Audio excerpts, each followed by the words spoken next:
Welcome to TTRPG, inspired by witchcraft and tarot. I will be your moderator. My name is Adriel Wilson. I am the indie publisher relations representative at Drive-Thru RPG, and I am also 1/4 of ninth level games as a designer, editor, jack of all trades. Anto, would you please introduce yourself? Yes, my name is Antonio D'Amico. I am a TTRPG designer. I also work in video games. My pronouns are he, him, and I have currently, I work in tabletop RPGs kind of full time now, weirdly enough, because the video games at tabletop RPG have kind of coalesced into a monster, something else, something evil. I have 2 books under my name for so now, and I think that the book that is relevant to today's interest is the second book that I wrote called Hexbound, which is a supplement for 5e that centers witches and witchcraft in general. I don't happen to practice witchcraft, but witches in media and in history have always been a super interesting thing to me. So I'm very excited to hear what we're gonna say. Cool. Liz. Hi, everyone. Oh, go ahead. Do you say Lynn or Lynn? Liz? I'm sorry, I wasn't sure who it was. You know what? No problem. It's those one syllable names will get you Yep. every time. Yep. Who was it? All right, we're gonna go with Liz just because I'm gonna go clockwise as Gotcha. I see you, and I'll switch it up for some of our questions. There you go. Hi, everyone. I'm Elizabeth Chibradikun, or Liz. I am the owner of Angry Hamster Publishing, and have published numerous games about tarot and witchcraft. I also freelance a lot in the industry and have written a bunch of books. And most recently, the thing I'm super hyped about is I am the project manager for the new Avatar RPG that's coming out. So That's awesome. soon. Wow. Bree. Hi, everyone. My name is Bree. I am a digital artist, and I work a lot in TTRPGs. And the thing that qualifies me to be on this panel is that I have drawn a lot of tarot recently. I worked on, it's not finished yet, but the Kickstarter for Articles of the ArCONa, which was a awesome Troca TTRPG supplement that has tarot, and I had the pleasure of drawing 19 of those those tarot cards for that thing.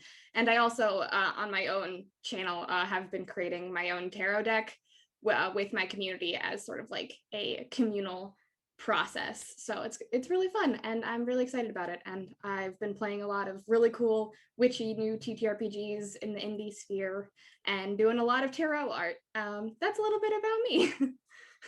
Awesome. Yeah. Lynn. Okay. I still feel self-conscious about before. I haven't had enough coffee. But hi, everybody. I am Lynn. You may know me best from Uncaged Anthology, where I have an adventure that's all about night hags. And frankly, it's inspired by my own relationship with the goddess Hecate. I've been a devotee for about 14 years. I really have a lot of passionate things to say about how women in particular are portrayed at that intersection of, independence and having knowledge and things like that. So that went into my Uncaged adventure. I write stuff, I edit stuff, I proofread stuff, I freelance all over the place. I've got a lot of really queer content because that's also part of who I am. And I've got a project up on Kickstarter right now. I'm one of the contributors. If you want some polyamory representation, I got you. But yeah, I'm a very queer witch who writes RPGs. Lynn, what's your current project called? The one that is up on Kickstarter right now is called Tavern Tales. And my particular adventure in there has a bit of a gothic feel to it. So if you want some like haunted house vibes along with your polyamory, that's for you. So perfect for, down the road for maybe Halloween or something, or anytime you want to be a little creeped out. Awesome. Thank you. Okay, before we get to our questions, I would like to talk about bats for a minute. ArCONa is benefiting Bat Conservation International's mission to end bat extinctions worldwide, which is awesome because I love bats. Fact for you, uh, bats are night pollinators and they are critical to our ecosystem. So please do donate to support our fundraiser. You can find the donate link in chat. Thank you, mods. And below this stream. So avocados, bananas, and mangoes all would be affected and are affected by the continued loss and extinction of bats. So if you love avocado toast, you have to love bats. And also, I eat a banana every day. If there were not bats, my life would be much less good. So please do donate. And while you're at it, Google some pictures of bats because, gosh, they are just all adorable, even the ones with little smushy leaf noses.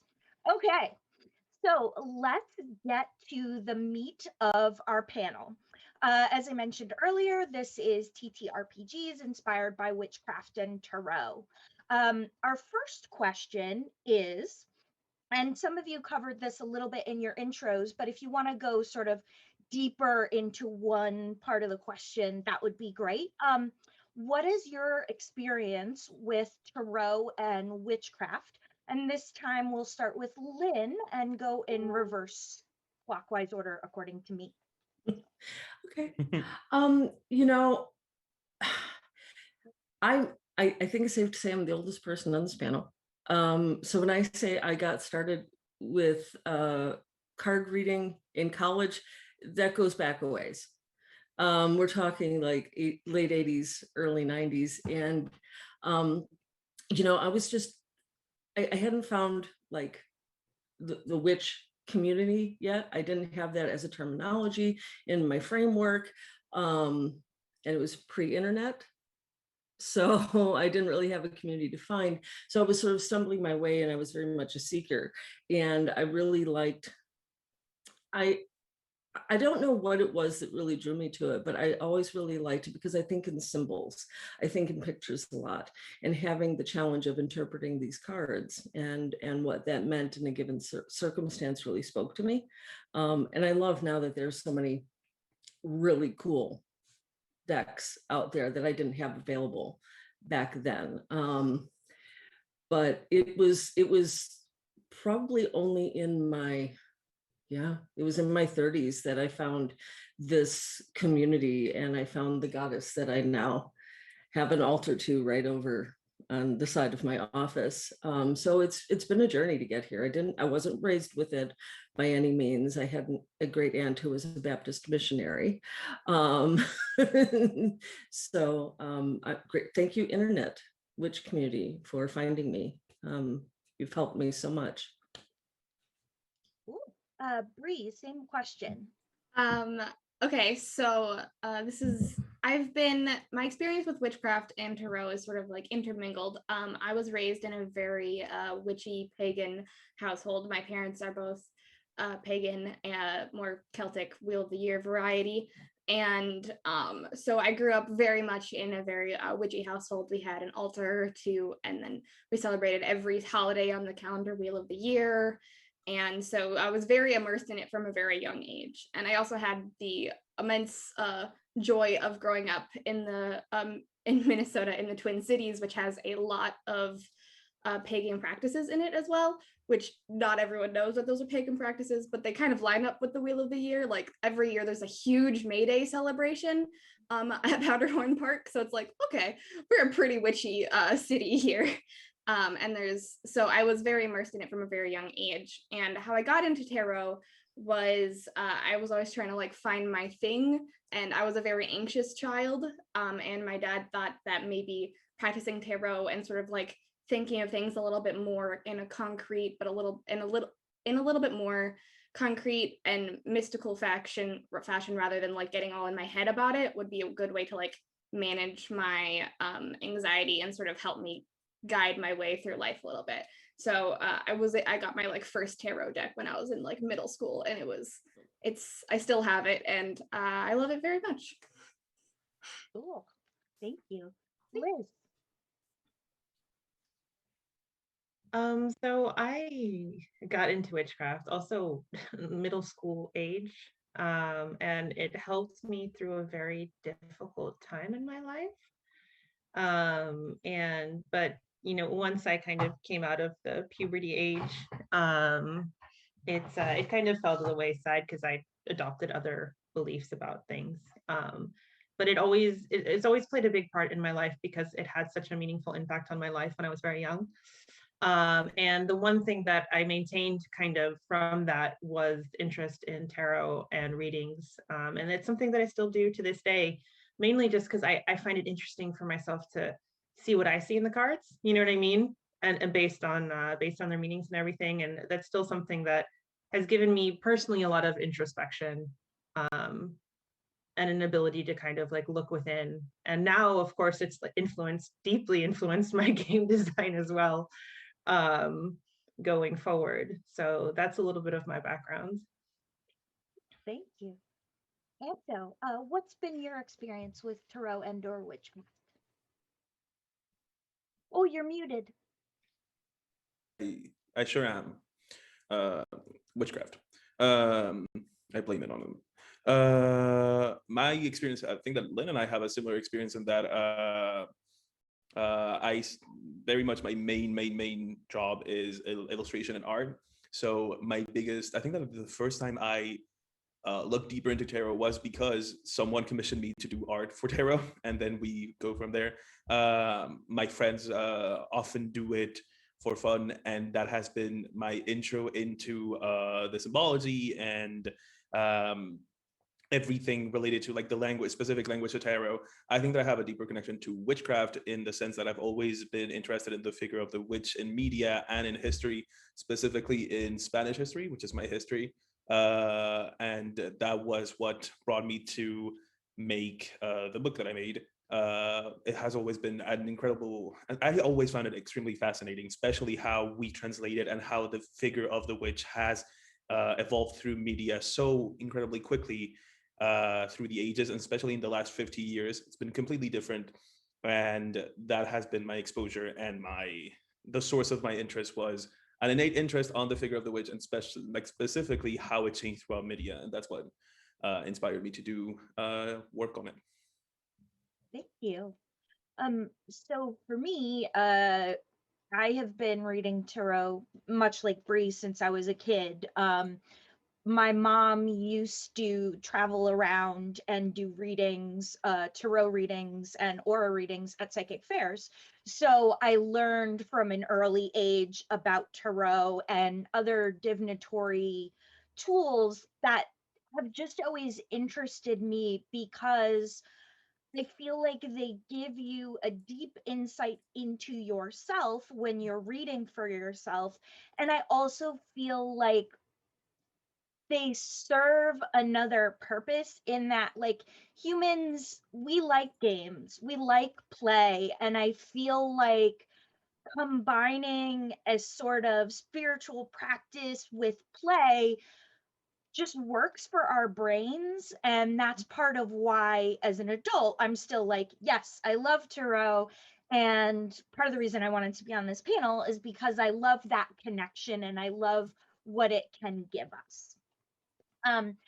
So for our next question, how did y'all get into TTRPGs? Like what got you to where you are today in this industry and with the work that you do? And this time we'll start with Anto. I think that the culprit was play pretend in recess. I think that that's where all it started, and it's only been downhill from there. I mean, It's just bad. I got into tabletop RPGs a number of years ago. I remember very clearly thinking, well, I'm the kind of nerd that plays video games, but I'm not one of those nerds that like goes into a basement and plays Dungeons and Dragons like in the 80s. Come to find out, that will be literally the corner store of my career a couple of years down the line. So that's what got me into it. I think that it was a very working in video games and seeing where the cap of imagination was. And video games are one of the loves of my life. But I remember thinking I remember playing my first D&D session and it clicking that I could do anything there. Like it could be like, oh, wait. I remember asking, oh, could I do that? And every question was a yes. And that's what, I think that as soon as I realized that, that's where I sold my soul to tabletop RPGs, and that was done. It was done for me. There was no hope. And now, and now like cut to a few years back, I'm working with a multiverse team into adapting this into video games and tabletop RPGs into this cute full circle moment, which is nice. I think that that's what did it for me. It was, oh wait, you can do anything here. No. Nice, thank you. Liz. Yes, I mean, I really started role playing. I mean, okay, yeah, sure. Make pretend. Gonna take that answer. Thank you. But really, like back in the early days of internet when forum role playing was still a thing. Also like role playing on Neopets, if anybody remembers what Yes. Neopets was, and forum role playing on Neopets. Okay. We don't talk about the dark Good. days. We don't talk about the dark days here. Yeah. So that's like, that was really my first kind of introduction into role play games, besides for the fact that my mom was super nerdy and, you know, she had some role play books back in a corner that I was like, oh yeah, that's a thing. I don't understand it. But once I hit university, like I think within the first week, like role play games hit me hard, like, and I never stopped playing essentially. And I ended up getting into the industry because I had like this, I was GMing this ongoing campaign of like 7 or 8 years or something. And my best friend, who's still my best friend now from university, she was like, hey, I know somebody who works for Wizards, like you should write because I like the game you're running. And I was like, sure.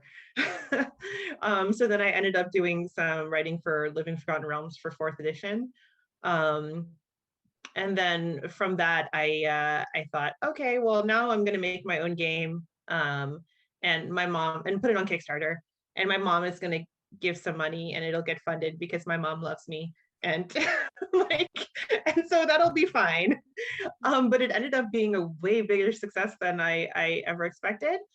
And that was my game, Witch Fated Souls. And from there, I really launched my career into the industry and have never looked back. That's awesome. Thank you. Bree, how about you? This answer is going to be very similar to my Witchcraft answer, is that my parents are also huge nerds. And I was kind of in the intermingle of the Witchcraft and nerd scene in the Twin Cities. Is my parents were super into like all of the conventions, and we did all of the like conventions, and we did Ren Fair and all of those different things here. And so I was in with the nerd crowd really early on in my life as well. But I didn't start getting into TTRPGs until I was in high school, mainly because it was something that I was interested in. My parents tried to get me into when I was younger, but I was like, I don't want to play with my parents. So I didn't really get into it. But then once in high school, once like Critical Role and a whole bunch of like the big D&D shows started coming out and it became like a much bigger thing, I got into it a lot more. And I've been pretty much built my art career on doing fan art exclusively for TTRPG shows. Nice. So like I've done fan art for all of like the steampunk stuff for a long time, and then I got into doing like actual art for real TTRPGs once like I did enough art for that, and then it started doing lots of tarot art, and that's how I'm here, is just doing a lot of art for TTRPGs and somehow tumbling into witchcraft, my love of witchcraft and my practice of witchcraft along the way. So it's been sort of just a slow build up to where I am now. Oh, thank you. Lynn, how about you? It's kind of a roundabout story, you know. Fun little fact, way back when, my original goal in life was to be an actress. And I went to a performing arts high school. I started college as a film and video major. And then I was like, oh, I'm going to be the first, you know, femme to win an Oscar for Best Director. I had all that. And then I got into it and I was like, I hate this. I hate this. I hate this. So I put it all off. I didn't even go to the movies for like 6 years because I was so fed up. And I became just this, I became this academic, and I thought that's me, you know, I'm this serious person. And then I went through this major life change. The person I was engaged to passed away after a lengthy illness. And I was just searching for all this stuff. And lo and behold, into that mix came the man who is now my husband. And he has been playing D&D and other games since the early 80s, like as a kid. And he said, you know, I have this hobby and I think you'd really like it. And I was terrified. I was so scared, but like, it didn't even take 4 games and I was hooked. And so that was about, yeah, that was 14 years ago. And I've never looked back. That's when I got started. I'm like, I love this. But I always thought that was going to be it. I was just going to be a player. And then one day, Ashley Warren puts up a tweet saying, hey, I've got an idea for an anthology that combines, you know, feminism and mythology. And what if we took these monsters that are traditionally coded feminine and we kind of flip that narrative around? And I said, oh my gosh, this is everything I love. I'm a religion scholar by trade. I've taught mythology. I'm a very much a feminist. And so even though I'd never written anything before, I was like, yes. And I submitted my pitch immediately. And like, from that point on, it's just been go. So if you like what I do, please send Ashley Warren a thank you, because it was her tweet that made me brave enough to do that. So yeah, from there I've just had this wonderful array of opportunities to play on stream, to write, to edit, to provide some sensitivity consultation. I do proofreading now for C7, and it's just all so fun. And I tell my husband he's to blame for part of it, but then so is Ashley. They're like my RPG parents. So That's great. Thank you, Lynn.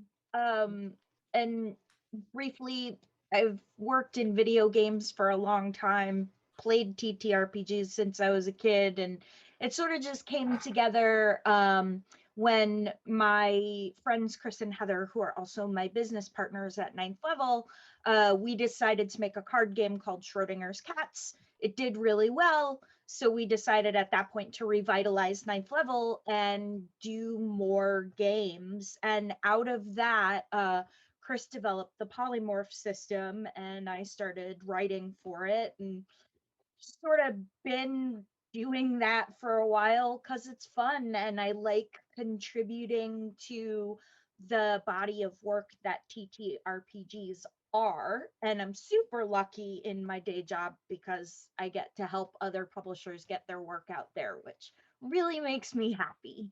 Okay, so what are some examples of TTRPGs that use tarot or witchcraft sort of mechanically or narratively really well, in your opinions? And it's totally okay to talk about your own RPGs. And we will start again with Anto. You are muted. I am, but I'm doing that on purpose, see? Yeah. I like the surprise, the mystery. When I started looking into adapting, when I started to write my own thing, and it is because I'm self-involved, I'm talking about my own thing, but it's also, I will turn that back into something else.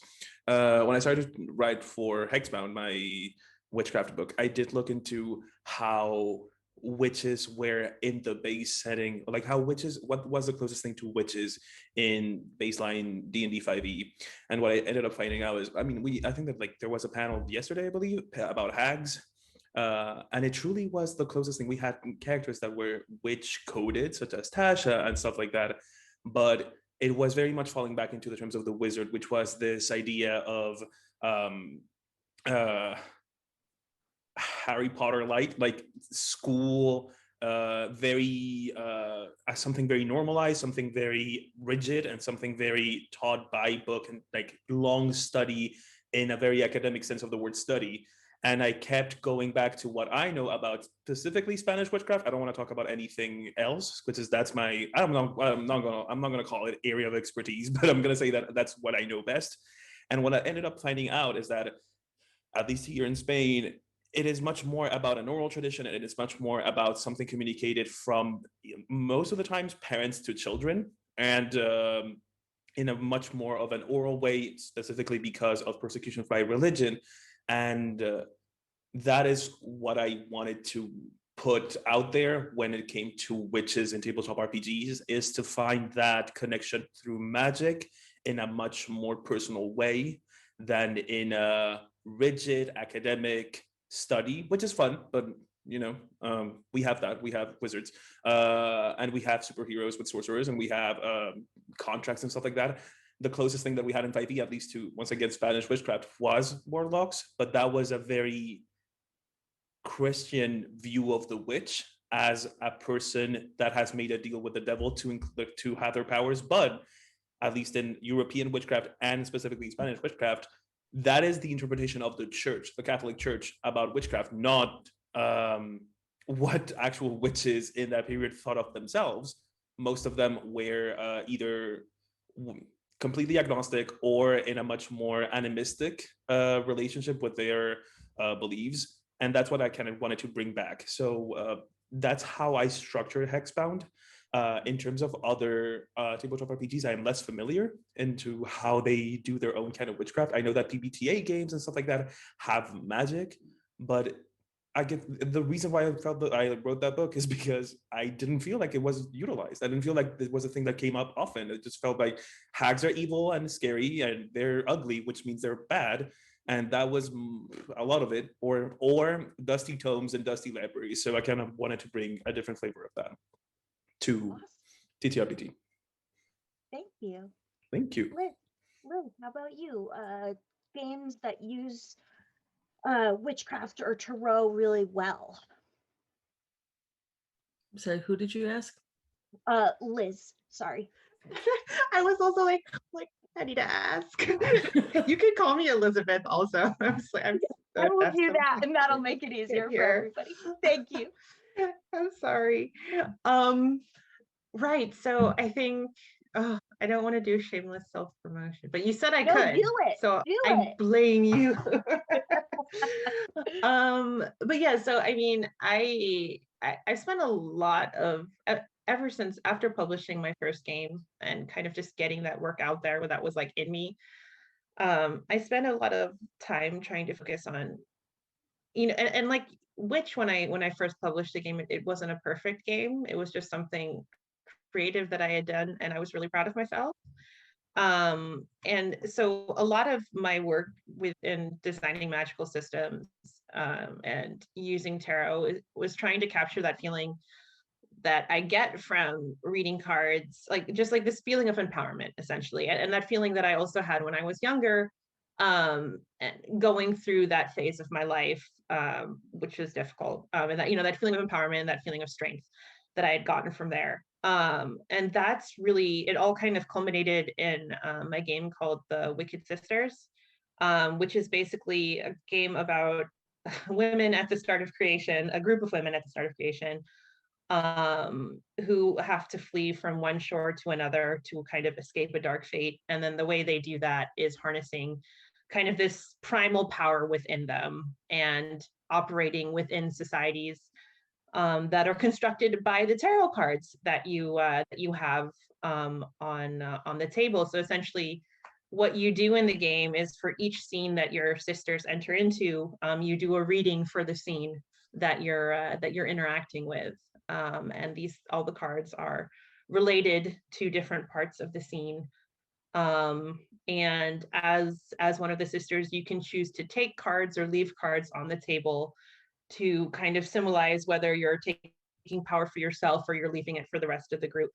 And I am pretty proud of the system. At least it's come the closest to representing what I've wanted to represent on the table, which is this feeling of empowerment and of kind of a power within yourself that you can't necessarily define by any societal norms besides for amongst yourself and amongst your sisters. And I've replicated now, and I think tweaked, and I think bettered. Jeez, it's really hard talking about your own work. The system in a new game called City of Flesh, which is using the same generation system, but it's slightly different. It's a more badass game, and a more like kind of metal hardcore game. So it doesn't have the same like deep meaning for me as Wicked Sisters did, because that was more like, I'm going to put my heart on paper, and this one's like, and this system works, and now it's going to be metal. Like, but yeah, I think in general, just the systems that use tarot, use the cards themselves not as numbers. I've struggled sometimes when tarot cards are used just as like a mechanical resolution system. So it's like a 2 to a 9 is a failure. And then if you draw a major arcana, that's a success. And I think that it feels like an underuse of the tarot system. I hope that's kind of what I would say about that. Great, thank you so much. Bree, how about you? Games that use tarot or witchcraft really well? So I guess plugging yourself as a thing, or plugging yourself and friends, is what I'm going to be doing, because I feel like this has been a thing that's come up a lot recently, of like using tarot. Like a lot of people are trying really hard to find new ways to do TTRPGs that don't use dice, and tarot is, I think, growing in popularity. And I've had the absolute pleasure of working on one game that is using tarot as sort of like character generation and background creation, as well as for Articles of the ArCONa, which is a game that Matthew Gravlin created and kickstarted, that I was wonderfully to be a part of. But he's been making things that are like the characters are based on like tarot cards and like the major arcana, and some of them are like based on like some of the minor arcana as well, which is something that I was very excited about, because most people talk about major arcana rather than just talking about minor arcana, and it's very, very cool that some of the backgrounds that you can have to build your character off of are from the minor arcana. And there's also sort of like in the book, I think there is a certain number of play scenarios that you don't necessarily have to use, but there are some play scenarios, and they are all scenarios based on like the meanings of each major arcana. And I think that was very cool. And another, this is not one that is out or will be happening or very soon, but actually one of the mods in chat, Resident Bard, is a very close friend of mine and has been working on a small indie game about basically a Stardew Valley meets tarot type of TTRPG. And I'm very excited for that. And like the tarot cards are going to be sort of like, you read to see like what is you're like a spirit or a animal in like the valley, and like the witch that you are sort of like a friends of or familiar of has a problem or is gone, and you do sort of a tarot reading to see what the problem is, and you base the session off of that. And then the sort of like the tarot becomes sort of like the map, I'm pretty sure. Anyways, it sounds really cool and I'm really excited for it. And those are the ones that I've kind of been part of and know the most about. But all of your guys' stuff has sounded super exciting, and I want links to it immediately. Yeah.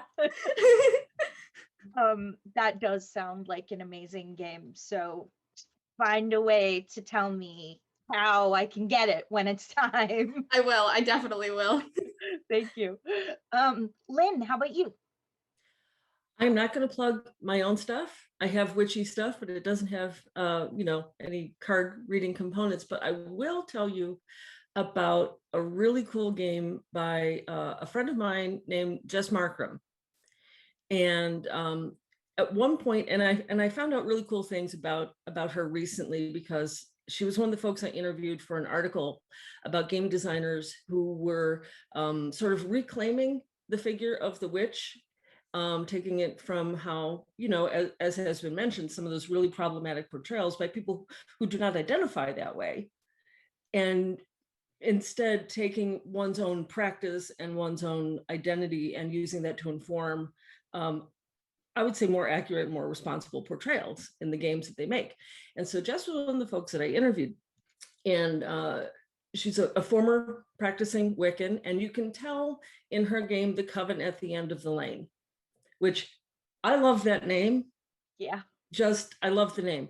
But I even called up the game on my tablet so I could remember, because I love this. She describes it as a game of magic, mystery, and community.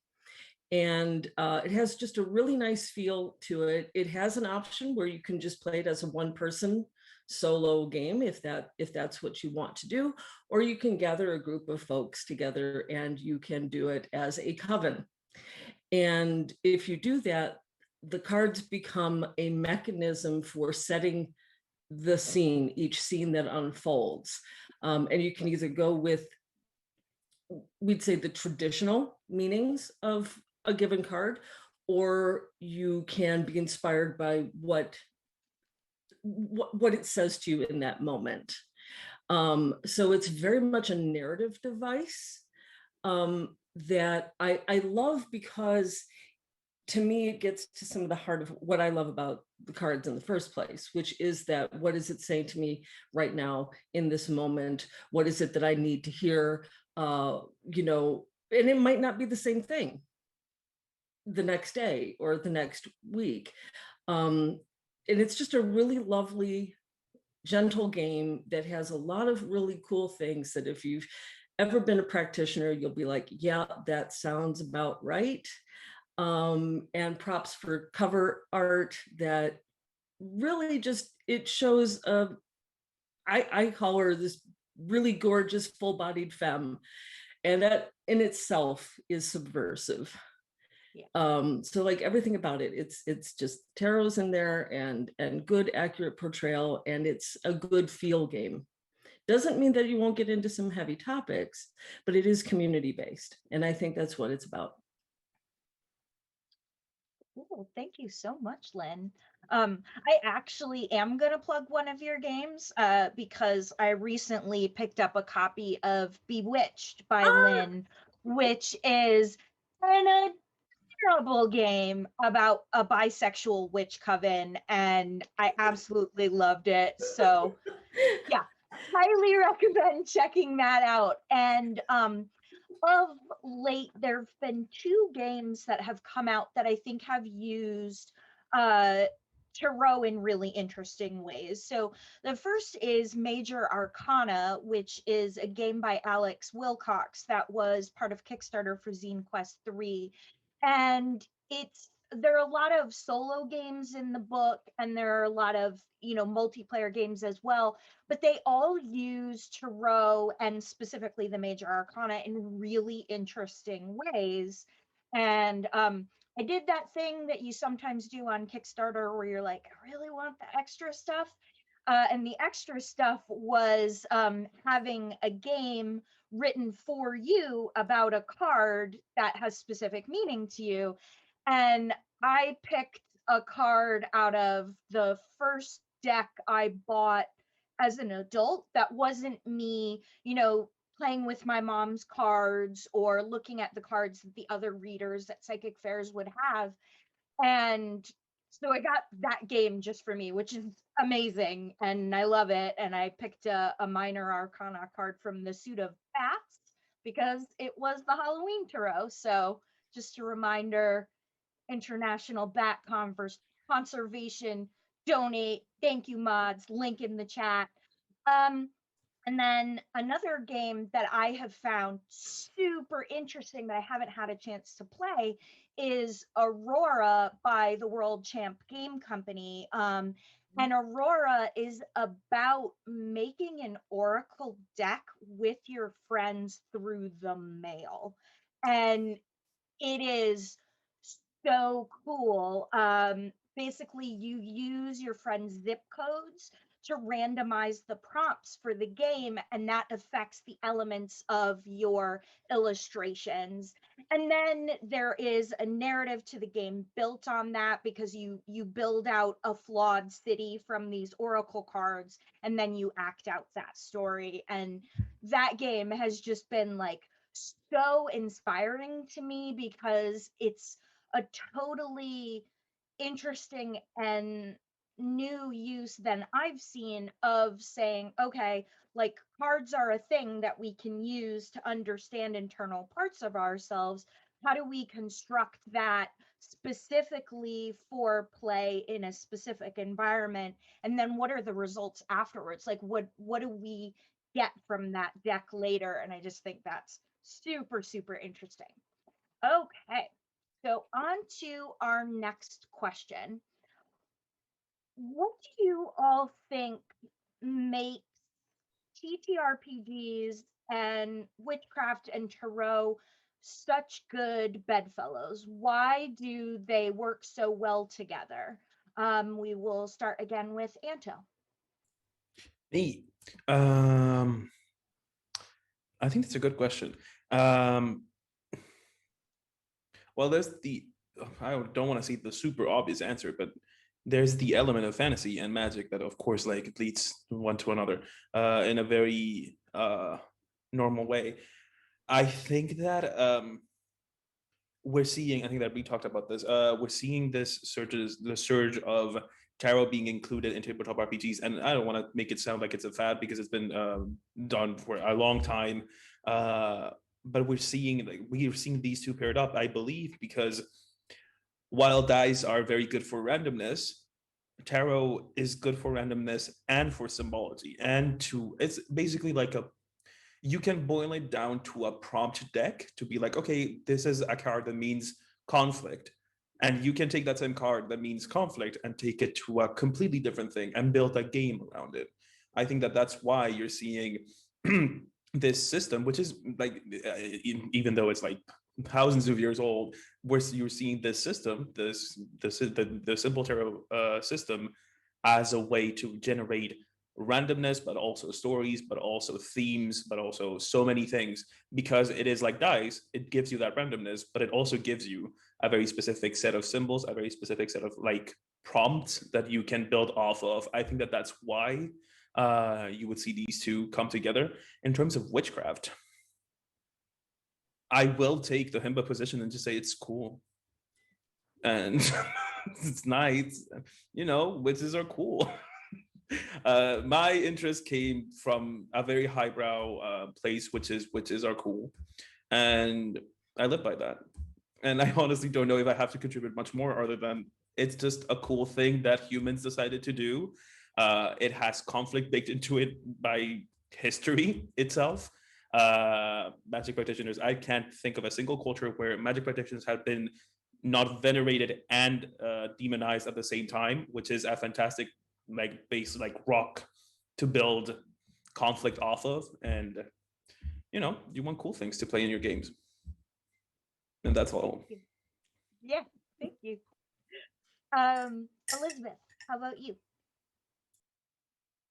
Yeah, I mean, I think Antonio hit on, like, you know, witches are cool. So that's a thing. Y'all are cool. But in general, I think that, like, you know, we've seen a rise in popularity, I think, in seeing Witchcraft in TTRPGs, because I think it comes with social change. Because a lot of themes that we see in Witchcraft are also kind of themes of that go through more marginalized communities. And as we kind of, and it's almost I'm not saying the whole belief system is a metaphor, but seeing it in games is kind of metaphor for people kind of reclaiming their power and their space within an industry that has been not dominated by the most diverse voices. So when I started to see kind of the rise of witchcraft coming into games, it was also the same time that it was in my mind as well, right? Like I also released a game, and I think it's kind of been this blossoming of people kind of rediscovering their voice through this representation in our media, which is amazing. And just an amazing thing to see. Like every time I hear about all these different games, I'm so impressed. And it always just, it makes me feel so good. Like it just makes me feel happy to be here at this time with all these creative people. And tarot, like specifically, I think I'm not a Powered by Apocalypse designer, but I've played some of the games and I really like them and enjoy them. And like I'm working currently on a Powered by the Apocalypse game in Avatar. But one thing that is always thrown around with Powered by the Apocalypse is they say you play to find out. And I think that is also something like that is kind of new, not new, but like a new ethos that everyone's really embracing in in the role play industry. And that matches perfectly, I think, with tarot cards, because I mean, I personally read to find out, right? Like, what can I discover in myself? So that matches perfectly with a role play game, essentially playing with the cards to find out like the story that you're telling. So in that way, I think they're such an evocative medium for telling stories, because you tell them internally already to yourself, and you find meaning in them. So like you can apply them to a fantasy game and kind of make amazing things. Thank you. Bree, what about you? What makes tarot and witchcraft and TTRPGs such good match? I mean, definitely echoing a lot of the things that everyone already said, but I definitely think that like as people are trying to find ways to not use dice in TTRPGs, tarot is such a great, not only mechanic, but like Antonia said, like it is both a mechanic for randomness, but also it just gives so much meaning to those like the pulls or the things that you do. Like it's like, oh, and with like D&D, it's like, oh, I'm just gonna roll a dice and see what happens. But with tarot, it's like I'm gonna pull a card, and it's like, oh, it works, but also has all of this other meaning to it that really brings more to, I think, the games than it does to what that dice does, because dice is very mathematical and very mechanical, but tarot is so much more about the story you're telling, and so much more about like adding something new to each encounter or each action that you are doing. And I think that's something that a lot of people are really interested in, is that it's also been like a huge thing on like the rise of games that don't have DMs or GMs, where it's like using the tarot deck as sort of the GM, or using the tarot as sort of like the world around you that sort of like dictates what you do, and your interpretation of those cards really helps bring the story to life. I think is a very great way of why they work so well together. Because also, like you said like a while ago, Adrielle, that like tarot is a little bit like a game itself. It's what you take from it, it's what you make of it. They all have their own prescribed meanings, but sometimes like there's like the prescribed meanings to the tarot cards. You kind of like, well, I don't know if that's really how I feel in this moment about what this card means. And it's really about what you take from it. And I think that's like the beauty of bringing them to a largely improvised role-play medium. Thank you. That's great. Lynn, what about you? So I'm absolutely loving everything that everybody has said so far. And I'm nodding in agreement, because it's been so true for me. And I think part of it is, for me, I'll speak from my own perspective here, everything is story. Everything is story. Humans, we understand ourselves and we understand each other in relationship and in community, whatever that looks like. It could be virtual, it could be face-to-face. It's in community, it's self-discovery. For me, playing these games was a pivotal part of my own understanding. It happened to come at a time when I, as a late in life queer, I was like, oh my gosh, I'm finally understanding who I've been all along. I just didn't have language for it. Tabletop RPGs have given me a vehicle by which I can try on different aspects of myself, my identity, play with them a little bit, get used to them in a safe setting, as opposed to out in the real world where the consequences are very different. So it helped me come to terms with my bisexuality. It helped me come to terms with some of the other questions that I had. And I think that's where witchcraft and paths that are somewhat similar they do that same thing. They encourage this self-knowledge and this self-growth. It's very much directed by the individual and what you're trying or what you need to figure out. So they're very compatible in that sense, that feel, and they're very welcoming to people, as was mentioned, of marginalized identities. This is something for people maybe who don't fit comfortably in other spaces, but here you're welcomed, here you're embraced and celebrated. I think it's part of why we've seen the rise of the tiefling as, this queer icon, right? All of these things coincide. And at the same time, I think I can't entirely put my religious studies scholar hat off to the side. I'm always wearing that. And I've always thought that the game table functions in a way like a congregation or a coven. It's a community, it's a gathering space, but in a secular one. When we play with our friends, we're in community and we figure each other out in a supportive space. And maybe in years past, and maybe for some people still, they have that need met, maybe by going to a church or going to a temple, going to a mosque. For me, that can happen at a game table just as well. So yeah, they all fit, and it's all story. Everything is story. And we get to direct it how we want. Thank you, Lynn. That's awesome. And I kind of agree with that. Like, my attraction and the reason that I think that all of these things make such good bedfellows is in part because of what Lynn said about stories. And also it's about questions. When we sit down at a gaming table, we're asking ourselves the question, what would we do in this situation if we were these people?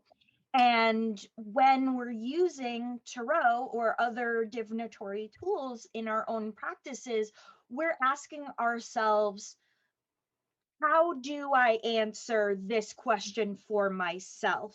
So being able to sort of abstract both things and approach them from both directions, I think helps us grow in both our emotional capacities and in our thinking capacities, because it helps us, I don't know, I think it helps us be more empathetic people, but I am a big pile of pig fluff. So anyway, we have hit, we're about, we've got like 7 minutes according to my clock.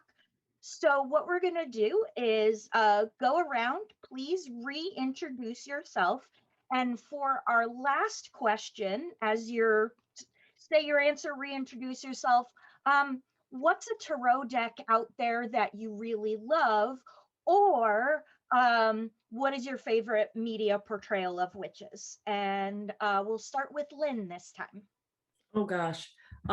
So hi everybody. I'm Lynn. I write stuff, edit stuff, proofread stuff.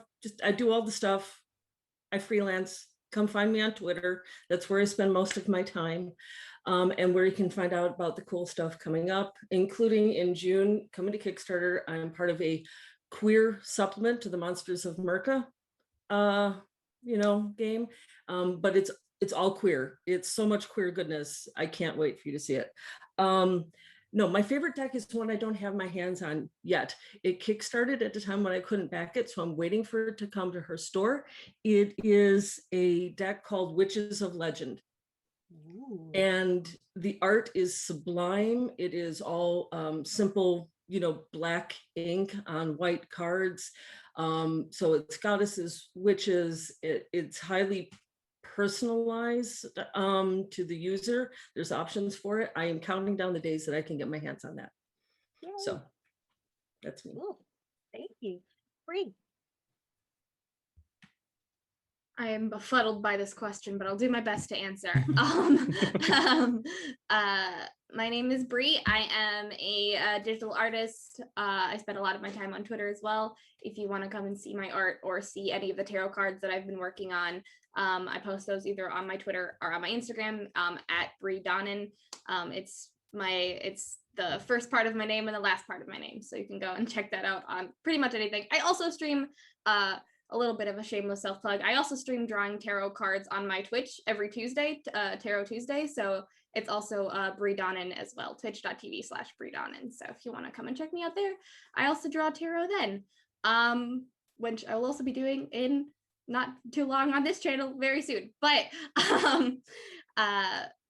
my favorite, I think I'll just go with my deck because I'm trying so hard to figure out what my favorite representation of witches are in media. That's a very hard question. But my favorite deck probably is the one that I got, my first ever deck, which I have right here.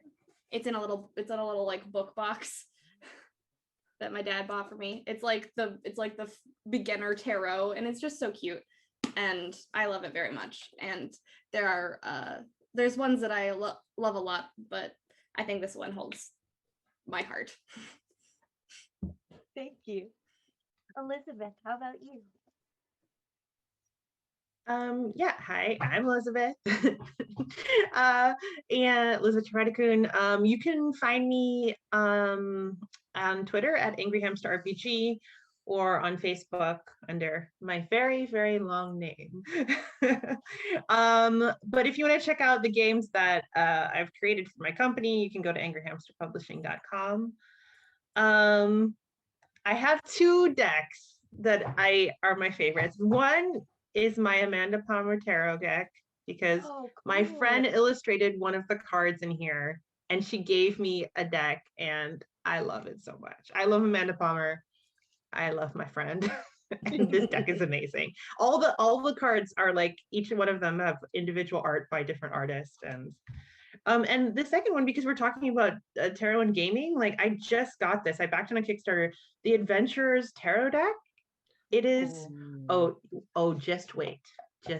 You haven't seen inside, but it's so cool. It's illustrated by this amazing artist, and she gives you different like character creation options, and everything is like gold gilded foil amazingness. And I love this deck so much, and plan on using it in my next game. So check it out, people. Awesome. Thank you. Anto, favorite tarot deck or favorite media portrayal of witches? Yes. I'm gonna go with favorite media portrayal of witches because that is a thing that I like a lot. And I've been thinking, I'm very glad that I was the last one because I've been thinking the whole time. I think I'm gonna go with the OG for me, which is Maleficent. I don't think I would be into witches as much as I am if it wasn't for Maleficent. I still will. I am an artist, and I will say I think that like one of the best character designs ever done, and the best from Disney has been Maleficent and will be Maleficent until the end of time. And I think that her portrayal in the original Beauty and the Beast captivated. I don't know. If you have eyes, if you have seen that movie, you are probably captivated by Maleficent. I have to go with her. Big plus to the Wicked Witch, the evil queen from Snow White, but Maleficent takes the cake for me.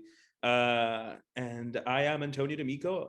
I am Anto D'Amico on Twitter if you like my performance here. If I don't, I am any of my 4 co-panelists. And I do digital art, I do design, I work in video games and TTRPGs, and both at the same time at this fantastic company called Multiverse. Please do check it out. And other than that, I think that's pretty much all I do. Right. Thank you so much.